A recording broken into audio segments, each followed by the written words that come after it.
we would like to also hear from Ian Cronin from the World Economic Forum, where he will address the same topic about where is he moving to, where is the World Economic Forum moving, and the impact they're doing in the world regarding this industry. Thank you so much, Laura and Adriana and the whole team who helped organize today's event. It's an honor to be here. Maria Teresa, I think you covered almost everything, so it's hard to know what to add here. But no, I think that there's a couple things. One, to go back to your original question around making the fashion industry more collaborative, how can we really create this environment of cooperation? And I think that, Maria Teresa was hitting on some of these points, particularly in sort of the last couple of her key concluding topics, which I think it does often start with the brands. And I've seen some comments even in the chat box coming in about the role of brands and what their potential is here. But I think you're seeing some downward pressure or upward pressure, depending on how you look at it, from brands back up to their supply chain. But it's only going to get us so far. And I think for me and my sort of personal journey, I know that was part of your question, was a surprise of how often I think people, maybe those who are like-minded on this call today, have noted the connection between sustainability and increased competitiveness. But this narrative, when I started having conversations, particularly with organizations and companies at the middle of supply chains, was that hasn't really filtered down, or they understand it in some sort of abstract way, but it doesn't actually get built into the business model. And I think that this happens for a number of reasons. But the most probably critical element is that at the end of the day, companies are making their decisions of who they're going to do business with, whether we're talking about the weavers or the spinners or the dyers, all the different parts of the supply chain Maria Teresa mentioned, based on the price point. And I think that unless we start to having conversations where the sustainability metrics and elements get included in that, I mean, you're often not talking about a massive difference in price, particularly for some of these large brands. But when you're talking about, huge quantities of numbers for some of these factories, those numbers do add up. And so I think there's an element here of how also can we talk about how traceability and transparency can support in these elements, but also how can we build in and support the provision of advanced manufacturing processes and technologies that can support these companies in the middle of the supply chain. And I think when you start pulling that ecosystem of pieces together, that's when you'll start seeing some of this change that we're looking for.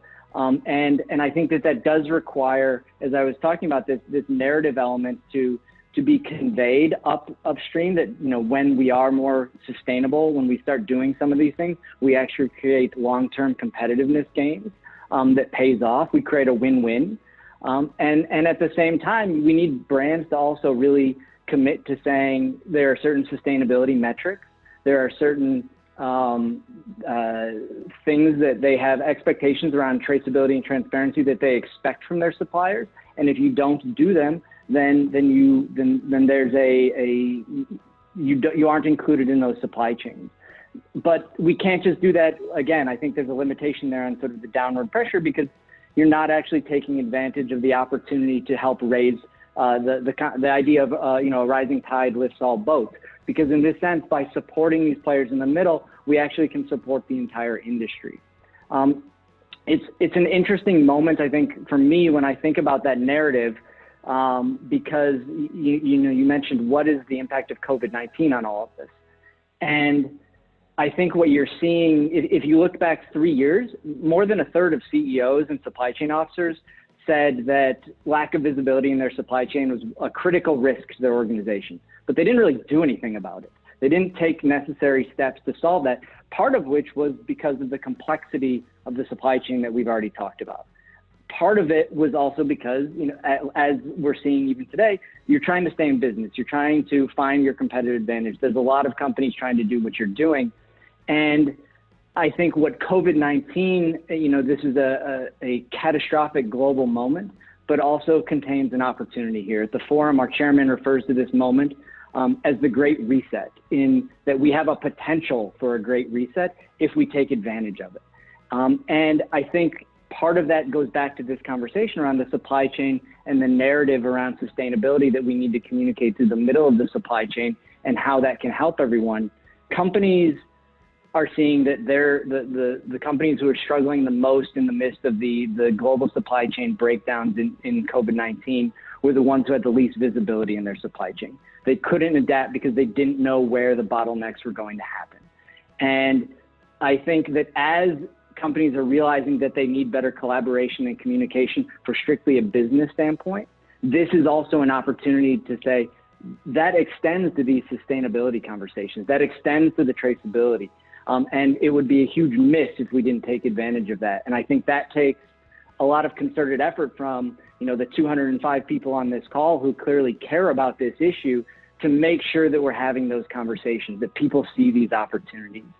I think that maybe I'll pause there, but I think that's at least to answer some of your early questions where I'd fall on them to begin with.